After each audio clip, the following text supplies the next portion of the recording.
ქართული ოცნება რეგისტრაციაში არ ატარებს კონსერვატორებს.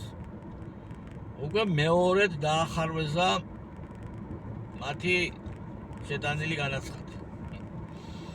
შარშან ხო ორი პარტია ხო გააუქმეს. ახლა უკვე ორჯერ დაახარვეზა განაცხადი. ისმის კითხვა, რატო აკეთებს ამას ქართული ოცნება? პასუხი მარტივია. არ აწყობს საარჩევნო სიაში კონსერვატორები. ანუ კონსერვატიულ საზოგადოებას საკუთარი პოლიტიკური ძალა რო ყავდესა და ხმა მიცეს, ქართულ ოცნებას ეს არ აწყობს. ამიტომ რა უნდა გაკეთდეს? ყველაფერი უნდა გაკეთდეს იმისთვის, რომ საარჩევნო სიაში კონსერვატორები იყვნენ. კვლავ უნდა იქნა შეტანილი განაცხადი. ვიღაცა იტყვის, რომ კვლავ დაახარვეზებენო და ასე დაუსრულებლადო. მართალი ბრძანდებით, სავსებით შესაძლებელია, რომ მთელი ბოლო 4 თვის განმავლობაში, მომავალი 4 თვის განმავლობაში, რაც დაახლოებით არის დარჩენილი საარჩევნო რეგისტრაციამდე დაახლოებით, ყოველ 10 დღეში ქართულმა ოცნებამ ორიგჯერ დაახარვეზოს კონსერვატორები და არ გაატარო რეგისტრაციაში. სავსები შესაძლებელია, მაგრამ ახლა ხომ მიმდინარეობს საპარლამენტო ეგრეთ წოდებული გამოძიება და საჯაროდ ხო სამართლდებიან და საჯარო ხდება, რაც იყო დამალული, თუ რაც უდები ყოფილა თურმე ნაცები.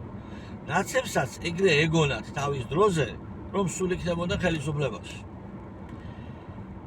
ესენიც აღარ იქნებიან ხელისუფლებაში, მეგობრებო, დიდი ხანი და ის რაც დაიწყო ქართულმა ოცნებამ ვითომ რომ ნაცებს ასამართლებს, ეს არის დასაბამი იმისა, რომ მაგ სკამზე და მოკლედ კონკრეტულად რო ვთქვათ, საბრალდებო სკამზე დაჯდება ქართული ოცნების მაღალჩინოსნები და მოუწევთ სხვადასხვა კითხვებზე პასუხის გაცემა. მაგალითად,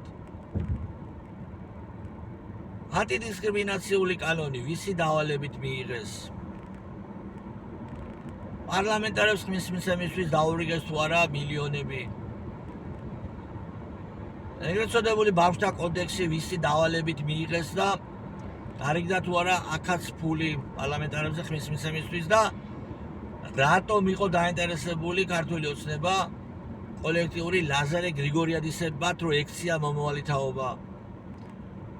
ვისი დავალებით შექმნეს გენდერული პოლიცია, რომ პატიმრების ნახევარზე მეტი ოჯახური ძალადობის მუხლი თუ არის ციხეში გამოკეტილი? ვისი დავალებით აკეთებდნენ ეგრეთ წოდებულ ნარკოტიკების პლანტაციები, რომ უნდა ქართულ ოცნებას და ვინ რამდენი თანხა აიღო ამაში?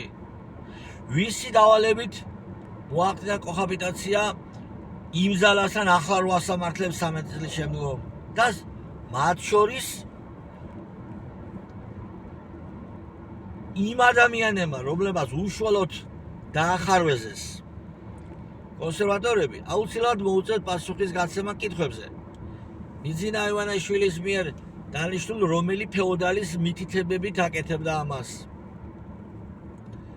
ასე რომ, მეგობრებო, ხვალინდელი დღე ძალიან საინტერესო იქნება.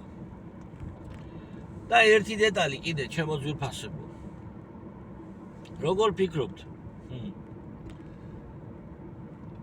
50,000 კოლექტიური ნაცი პროდასავლელი და მეორე მხარეს 100,000 ოცნების მხარდამჭერი რო დადგეს და ერთმანეთისკენ დაიზრან. პოლიცია რო გამოურიცხოთ. რომელი ფლანგი გაიფანტება? შეგნებულად ვამბობ ორჯერ ნაკლებს.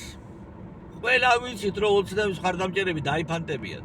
რომ არა პოლიცია, ოცნების მხარდამჭერები არის ეგრეთ წოდებული ადმინისტრაციული რესურსი და ეგ ხალხის 99%, მეგობრებო, ხელფასები თუ არ ეკნათ, ისი ამ თავრობისთვის თითე დამწყვილები არ არიან და ქუჩაში ჩხუბზე წავლენ. ეს ყველა ვიცით. ახლა მეორე შეკითხვა.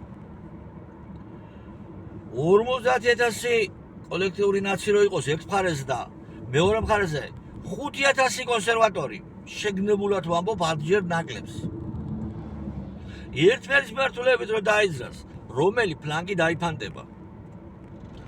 ყველა ვიცით რომ კოლექტიური პროდასავლელები დაიფანტებიან, მაგრამ სანამ ოცნება ხელისუფლებაშია, არ დაიფანტებიან. რატომ? იმიტომ რომ ის მათ ზუსტად იციან, რომ ოცნება საკუთარ პოლიციას ჩააყენებს. შუაში ამ 50,000 პროდასავლელი დაიცვას 5,000 კონსერვატორისგან. ეს ხომ ყველა ვიცით, მეგობრებო.